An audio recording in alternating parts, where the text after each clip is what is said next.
This Torah class is brought to you by TorahAnytime.com. Okay, take two. Welcome everyone. We continue in Sefer Devorah, and we're in Perek Aleph. We're in the fourth Middah, and again we mentioned the importance of regular study of Musar. Rabbi Yonasan Eibeshitz writes, Ashrei Adam shekevea lilmoid kol yom daf echad mi Sefer Musar v'teichacha. Fortunate is someone who is able to read every day a page of Musar and rebuke. Boror sheyiyat tzaddik. It is clear they will be righteous, v'yashar, and upright, v'yimas bara, and they will despise the path of evil. Now, what's interesting is that the Torah Devorah spoke about the fact that all of Klal Yisrael is one entity, namely that every soul, not just we're part of one corpus, but every single soul is has a piece, has a nitzutz, has a spark of all other souls, and therefore, in that sense, we have responsibility to all other Jews. We have responsibility to every other Jew, and the reason for that is because there's a piece of every Jew in me, and therefore the Torah Devorah explained that when another Jew does an Avera, he's not only harming himself, but he's also harming me, he's harming all of Klal Yisrael. And this is where the obligation and the responsibility of Arvus comes from. I'm responsible for you because of my chelek that is in you. That is, therefore, the Torah Devorah said that if something successful happens to my friend, I should feel happy, I should feel good about it, I should appreciate it, I should be happy about it as if it happened to me. And likewise, if another Jew is suffering, I should be so empathetic, I should have so much compassion, I should feel it so acutely as if it was happening to me. And this, in fact, is the mitzvah of v'yahavta l'reacha kamoicha, that I should love my friend kamoicha mamish, as if it was mamish me, the same way emulating HaKadosh Baruch Hu. That just like HaKadosh Baruch Hu does not want our tsar, He does not want our misfortune, so too we should have these feelings toward another Jew. So the question was asked, if a person really feels this way, if a person is so empathetic and so compassionate, then it's almost impossible to live, because it's bad enough you have to deal with your own problems, but now I have to deal with the problems of the entire Klal Yisrael. So I was thinking about that. The truth is, if somebody feels that way, the Gemara tells us, Masechta Brachos, that anybody who is able to pray, anyone who is able to have rachamim, anyone who's able to be mispalo for another person and doesn't, is called a sinner. In fact, the Gemara says, Rava says, a Talmud Chacham, when somebody else is suffering, he should literally feel ill. He should make himself ill to daven for the other person. So you say, then how could a person live? That's the point. The point is, if someone is on that madrega, then they actually have the capacity for their tefillos and their prayers to have a great potency and great efficacy. Because one of the reasons why when we daven for other people, our tefillos are sometimes not answered is because they're a stranger to us. We don't really feel it. But if somebody does feel in reality, in truth, in earnest, the pain of somebody else, then they have a tremendous capacity to pray for them. And in fact, the Gemara encourages us, and the Gemara indicts somebody who does not pray for someone else and has the ability to. The Gemara says that person is actually a sinner, which is quite a harsh indictment.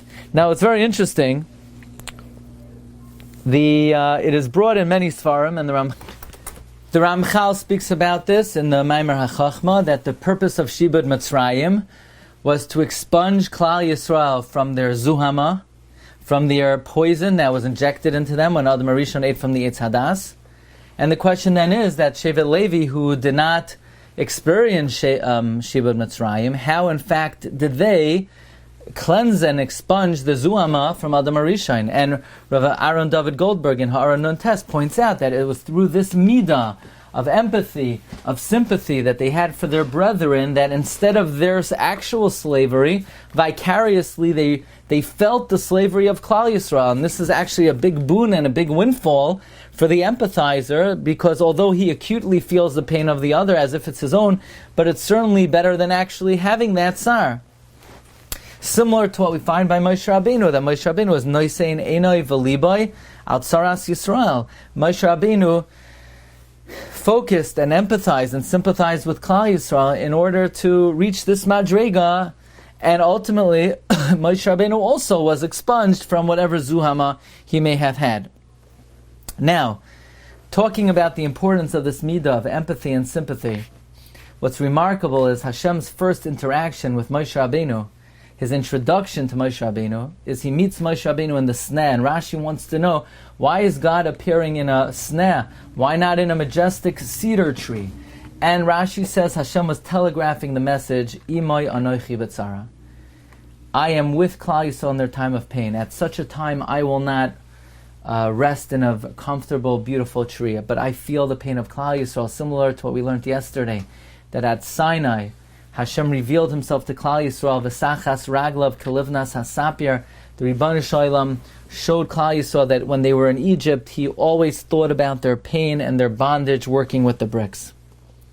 Now, what's remarkable is that the Baal HaTurim points out that 2 times in Tanakh we encounter the word Uli Yosef.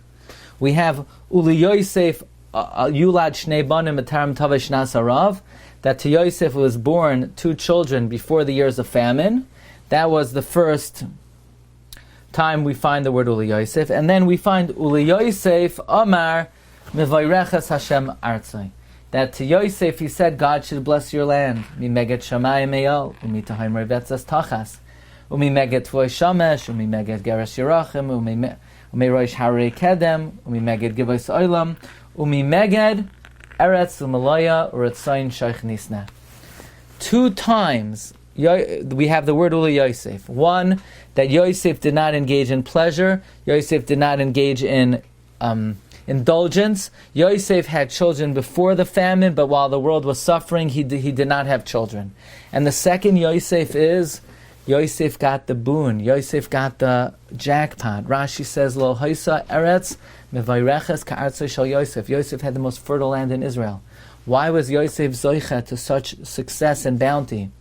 It's because he had this middah that HaKadosh Baruch Hu loves.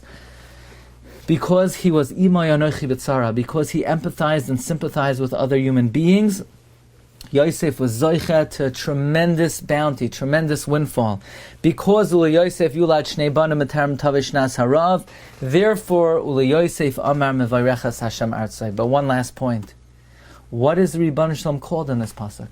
He's given an appellation that is not referred to as anywhere in the whole Torah. Retzayin Shoich Nisna, the one who dwells in the bush. Why is God called the one who dwells in the bush? Nowhere in Tanakh is he called the one who dwells in the bush. Why he should be called Kel, Tzavakos, Elikim, Shakai? Says Rabbi Hagoin Ramatasio Solomon Zol Gesundsein.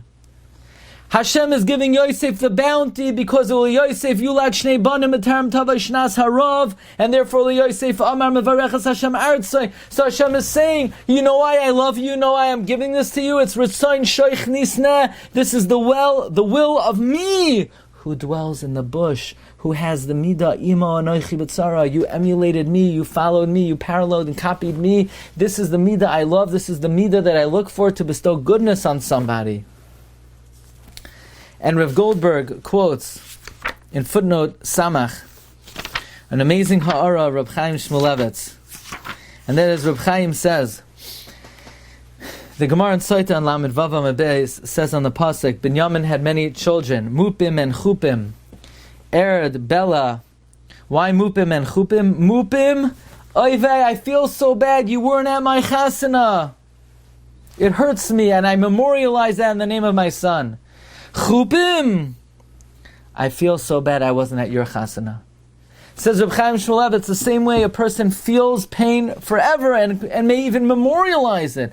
In the name of a child, so too it is worthwhile to hold on to the pain someone else felt. Binyamin memorialized the pain Yosef felt. that he, Binyamin, was not at his chasana. This is the Middah of She'iris Nachalaso. Hashem feels a blood relation with us, and we should feel this way to another Jew because there is a piece of us in them as well, and a piece of them in us. And therefore we need to love every Jew like ourselves, and feel their pain as if it's our pain, and rejoice in their happiness as if it's our happiness. This is the Middah of She'iris Nachalaso. May the Rebbeinu Hashem grant us the Siyata D'Shmaya to be kaina all the Middos Tovos. Wishing everyone a great day.